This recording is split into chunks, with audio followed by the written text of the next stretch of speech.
Hello everyone, thanks again for tuning in. So very quickly, after the unboxing video, here I have the review video.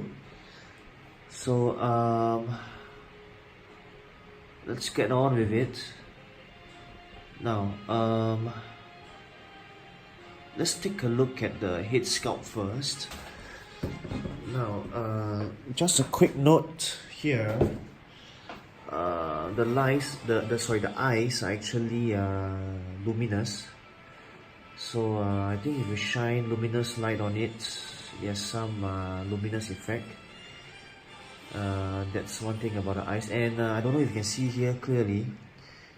The eyes are actually different. So this is slightly yellowish, and this is blue, because we all know that in Thor Ragnarok, he lost his eye, was stabbed in the eye by Hela. So this is only his original eye left, and this was given to him by Rocket in Infinity War. So this is actually an artificial eye. This is his real eye. Now I'm really not sure if everyone can see this. So there you have it, yellow on the left, blue on the right. Now as I was showing you the eyes, I think everyone can see that this Thor head sculpt is really good. Maybe I turn the quick around for everyone, including the hair. So I think I really like the head sculpt. This is the back here. There you go, the hair is very detailed as well. But one thing to note though, it's also mentioned in the instruction manual that you can't really pose you can't really pose the head sculpt too much. So there's very little possibility here. You can't really bend it as well. So the instruction manual actually tells us not to bend the head back, because I think it will cause some scraping here. So the head is pretty much fixed as it is in this position, but I think it's definitely good enough for me. So as usual, it would have been great if we had two head sculpts, one with the more intense version, and this one is the more subtle version, or the neutral facial expression, I would say. So you can see a very nice details here, the haircut here. So that's for the head sculpt. I think it's really a good job there. Fine details, a really great resemblance to Chris Hemsworth there by Hot Toys. Maybe I moved on to the body in general. So now we need to remove this before we can insert the lightning chest plates here. So even this, you see there is another one here. So you can see this is longer compared to the one here. So I think, yeah, I think it's definitely right. If you want to put the cape or the cloak, sorry, the cape for that matter, you need this smaller or shorter one. If you don't want the cape on, you need to use this one. It will look better. So I think I briefly saw the instructions manual. There are some magnetic parts that actually keep this intact. So if you want to replace this with this lightning ones, you need to remove these ones, and of course remove part of the chest plates here. And since we're talking about a cape, let's look behind. So maybe let me show to everyone here. So over here there is the battery compartment. I think it is for the light up chest plates when you insert the lightning version. Alright, when you insert the lightning version, for this to really light up and look good. So I think that's the purpose of the battery compartment over here. Of course you need to screw it in here, on off switch, sorry. So you can see here the cape, maybe since we are at the talking about the battery compartment, I think the cape is quite nice. It's of good quality, good enough for me at least. Of course, if you want improvement, you need to get third-party ones, but I think overall the cape is good enough. It's nice, feels good also. Now let me talk more about the bottom part of the clothing or the suit here. Now I can feel here is pretty much made of pleather. So in case you don't know what pleather is, let me explain to everyone. It's actually plastic mixed together with leather to get that leather effect, but it has a tendency of disintegration and peeling. So I'm a bit wary here because there's a lot of pleather here. I can feel it. So something for you to think about as a collector if you really want to get a Thor figure, keeping in mind that pleather is quite vulnerable. Of course, the hands as usual feels good. They're always good material. But I want to bring attention to here, the arms here. So you can see this is in contrast to the bare skin version. Now, even though this looks die-cast, but it's not, and it feels a bit sticky at the point of recording. Keeping in mind this is brand new, just released, not more than a few days or maybe a few weeks. So I'm a bit worried here.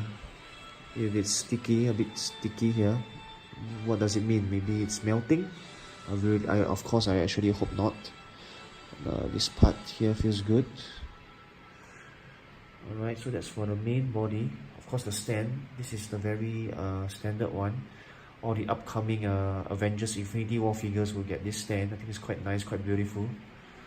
It's like we have the art box, so this is like the art stand. Feels a bit rough and exquisite here. Feels good. Of course, Thor is indicated here. So I think it's quite standard.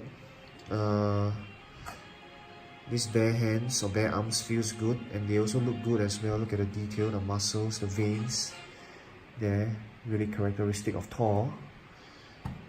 So I have altogether 4 pairs of 4 pairs of arms, wrists, including the one that's currently attached to the Thor figure. So of course I put this in first just to show everyone how to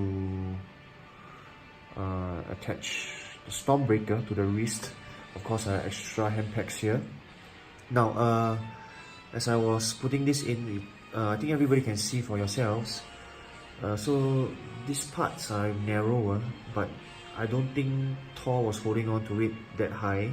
It was lower part. So I think this is the lowest we can bring the wrist to. So over here is too thick for the Thor figure to hold. Maybe if you used these 2 hands, it's possible, but I don't think it will be as tight as this wrist. Yep, and take note though, you have to really open up the thumb to be able to fit the Stormbreaker in. So I really can't wait to do it on my own time, off camera, to fix it in. I think this is the best position here for the Thor figure. Yep, so let me place this here. So Stormbreaker feels good. Definitely the weapon feels good and looks good as well. Very nice. I think it's 100% resemblance to Stormbreaker as portrayed in the movie. Of course, you have all these lightning parts. Now, I think it really depends on individual if you want to use these lightning parts. Because for me, I prefer Thor in this original look. Of course, if you want to repose or add some variation or changes to your figure as you display them, of course, these lightning version ones on the chest are ideal. I think I talked about this already. So this actually holds the cape. Sorry, this one holds the cape. Alright, but you need to use this one if you want to remove the cape. Okay, that means you don't want the cape, just a clean version of Thor. So lastly, I want to talk about this part. So these are the eye patches. I think I mentioned briefly in the unboxing video, so you can see here. Now, how do we actually attach it to the eye? Maybe let me do a quick demonstration here for everyone. So because these pieces are magnetic, so this is how you attach to it. So this is how Thor will look like with the eye patch, of course. And then this is the other one without the gold plated one, or gold plated design, just a plain one here. So there you go. Overall, I would recommend this figure, but I must say the quality of this figure was not to my expectation. Even though, of course, outwardly the appearance, the quality of this head sculpt is beautiful. I think the aesthetics of this figure is definitely better than its quality. So I was expecting it to feel much better, maybe more durable, more firm, stronger, however you put it. Of course, we can't expect it to be die cast, but at least better quality would have been much better. So as I mentioned, you can see here the pleather. Gotta be careful here. Whether it's heat or moisture will definitely affect the pleather in terms of months or even years later. So maybe just a quick note here, I really hope that Hot Toys could continue to improve on its quality. Of course, it's always a balance between quality and pricing. If you want better quality, I think the pricing will go up as well. So that's all from me. I think for now, for the review, that's all I have to say. Hit me up. You can message me or drop me a message if you have any comments or other questions that you might have. So before I go off, maybe just a quick recap. Like I mentioned, the outward appearance, the beauty of this figure is definitely a must-have, but I'm not so sure about the quality, the feel of the figure. I thought the quality could have been better. Anyway, thanks a lot for watching. So sorry that I wouldn't have a comparison video, because this is only the first Thor figure I've gotten so far. And like I mentioned, definitely not my last Thor figure, the first one but not my last one. And I really hope Hot Toys continue to produce even better quality for its figures. That's all from me now. Don't stop collecting. Goodbye.